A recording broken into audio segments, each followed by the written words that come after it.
Hello guys, मैं हूं आपका नरेटर अमित और आपका स्वागत है मेरे channel E patron your internet buddy में। रिसेंटली मैंने अपने चैनल पर लव डेथ प्लस रोबोट के सीजन 1 की 5th episode sucker of soul की फुल स्टोरी एक्सप्लेनेशन वीडियो डाली थी, जो कि एक काफी अच्छी वैम्पायर शॉर्ट स्टोरी है, तो उसे जरूर चेक करें, आपको वो काफी पसंद आएगी। सकर ऑफ सोल्स का लिंक आपको ऊपर आई बटन पे मिल जाएगा। इस चैनल पे already love death plus robot series के ऊपर पूरी प्लेलिस्ट अवेलेबल है। इसमें stories like pop squad, beyond अकेला रिफ्ट, सोनीज एज, शेप शिफ्टर की एक्सप्लेनेशन वीडियोस अवेलेबल हैं। अगर आपको ये वीडियो पसंद आती है तो मैं आपको रिकमेंड करूंगा कि आप लव डेथ प्लस रोबोट की प्लेलिस्ट को जरूर चेक करें। जैसा कि आपको थंबनेल से पता चल ही गया होगा, इस वीडियो में मैं बात करूंगा सीजन 3 के एपिसोड 5 में दिखाई गई स्टोरी इन वॉल्टेड हॉल्स एंटोम्ड की, जो कि काफी अच्छी शॉर्ट स्टोरी है, जो आपको काफी सरप्राइज करती है और इसकी एंडिंग भी काफी शॉकिंग है। इस कहानी में यूएस मरीन्स की एक टुकड़ी इंसर्जेंट यानी कि विद्रोही ग्रुप का पीछा करते हुए अफगानिस्तान के माउंटेन्स पे पहुंचती है, पर जब ये टुकड़ी इस इंसर्जेंट ग्रुप को फॉलो करते हुए उस माउंटेन में मौजूद एक केव के अंदर उनका पीछा करते हुए जाती है, तो वहां कुछ अजीब रहस्यमय राज उनका इंतजार कर रहा होता है, जो इस पूरे मिशन के रुख को ही बदल देता है। एज यूजुअल इस वीडियो में मैंने इन वॉल्टेड हॉल्स एंड टॉम्ड के प्लॉट को डिस्कस किया है, तो spoiler alert is in effect, और इस सीरीज में काफी वायलेंस एंड न्यूडिटी को फीचर किया गया है, तो viewer description is also advice. आइए अब बिना किसी देरी के वीडियो को शुरू करते हैं।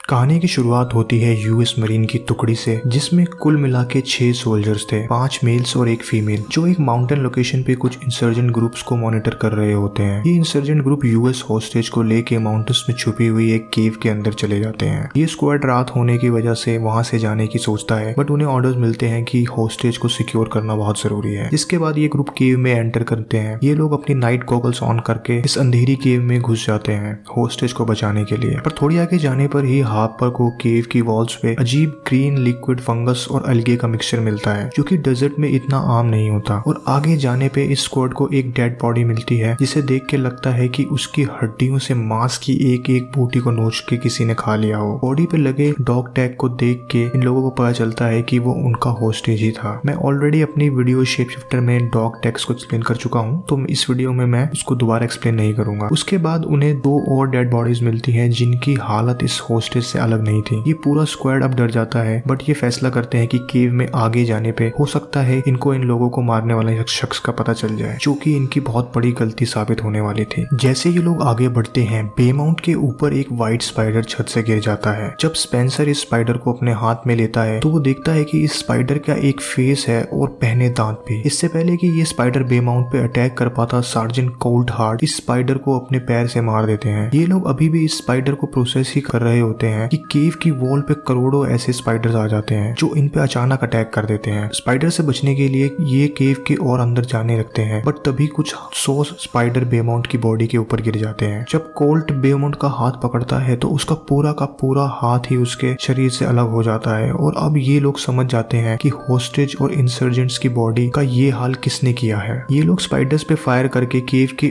और अंदर भाग जाते हैं। तभी ये स्पाइडर स्ट्रेनिंग को भी अपना शिकार बना लेते हैं, जिसे देख के कोल्ड स्ट्रेनिंग के हेड पे शूट कर देता है उसका पेन कम करने के लिए। अब बचे हुए 4 सोल्जर केव के दूसरे हिस्से की तरफ जाने लगते हैं, अपने आप को इन स्पाइडर से डिफेंड करते हुए। बट जब ये लोग केव के दूसरे सेक्शन में पहुंचते हैं, तो नोटिस करते हैं कि डिलमन मिसिंग है, जिसे अब इन स्पाइडर्स ने अपना शिकार बना लिया है। वो नेक्स्ट सेक्शन में आ तो जाता है, बट बहुत ही बुरी हालत में, और उस सेक्शन की खाई में गिर के मर जाता है। जब बचे हुए तीनों सोल्जर नोटिस करते हैं कि बग्स अब उन्हें फॉलो नहीं कर रहे, जिसका मतलब था कि वो सिर्फ टनल्स को ही गार्ड कर रहे थे, जैसे कि वो किसी को बाहर और अंदर आने से रोक रहे हो। बट किसे? जब ये लोग उस सेक्शन को नोटिस करते हैं, तो टू देयर शॉक ये एक एलियन प्रिजन की तरह लग रहा था, जहाँ कुछ दूसरी दुनिया की चैंटिंग सुनाई दे रही थी। तभी कोल्ट को उस सेक्शन के बेस पे बचे हुए 2 इंसर्जेंट मिलते हैं, जिन्हें वो शूट कर देता है। बट वो ये रियलाइज नहीं करता कि वो अब इंसर्जेंट से भी बड़ी मुसीबत में फंस गए थे। वो एक एग्जिट को स्पॉट करके वहां जाने को डिसाइड करते हैं, पर जब वो उस सेक्शन से नीचे उतरते हैं, तभी उनके ऊपर कुछ अलग बड़े और काले स्पाइडर स्पाइडर्स जो कि काफी फास्ट थे अटैक कर देते हैं। इनके अटैक में स्पेंसर मारा जाता है। अब हार्पर एंड कोल्ट के पास ज्यादा एमो नहीं बची थी और हार्पर लास्ट राउंड अपने लिए सेव करना चाहती थी। जब ये लोग आगे बढ़ते हैं तब हमें दिखाई देता है कि इस प्रिजन में क्या कैद है और वो था लवक्राफ्ट मॉन्स्टर